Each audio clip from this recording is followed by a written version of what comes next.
KTU digital സർവകലാശാലകളിലെ സ്ഥിരം VC നിയമനത്തിൽ നിർണായക ഇടപെടലുമായി സുപ്രീം കോടതി. സ്ഥിരം VCയെ സുപ്രീം കോടതി നിയമിക്കും. ഇരു സർവകലാശാലകളിലും VCയായി നിയമിക്കാൻ ഏറ്റവും അർഹതയുള്ള ഓരോ പേരുകൾ നിർദ്ദേശിക്കാൻ ജസ്റ്റിസ് സുധാംശു ധൂലിയ കമ്മിറ്റിക്ക് നിർദ്ദേശം നൽകി.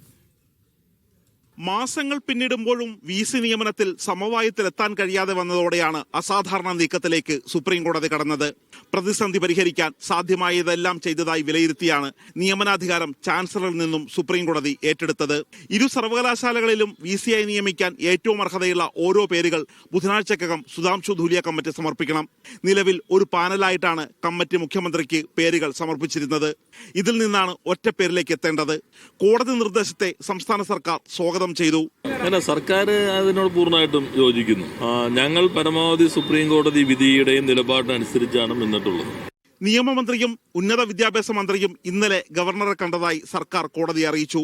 മുഖ്യമന്ത്രിയുടെ നിർദ്ദേശം മറികടന്ന് സംസ്ഥാന സർക്കാരിന് തീരെ താല്പര്യമില്ലാത്ത സിസ തോമസിനെ KTU VCയായി നിയമിക്കണമെന്ന ഗവർണറുടെ നിലപാടാണ് പൂർണ്ണ സ്തംഭനത്തിലേക്ക് നയിച്ചത്. പ്രശ്നങ്ങൾ ഒത്തുതീർക്കാൻ നിരവധി അവസരങ്ങൾ നൽകിയിട്ടും ഇതുവരെ സമവായത്തിൽ എത്തിച്ചേരാൻ കഴിയാത്തതിൽ സുപ്രീം കോടതി കടുത്ത അതൃപ്തിയാണ് ഇന്ന് രേഖപ്പെടുത്തിയത്. അടുത്ത വ്യാഴാഴ്ച ഹർജി പരിഗണിക്കുമ്പോൾ VCമാരെ സുപ്രീം കോടതി നേരിട്ട് നിയമിക്കുമെന്നാണ് പ്രതീക്ഷ.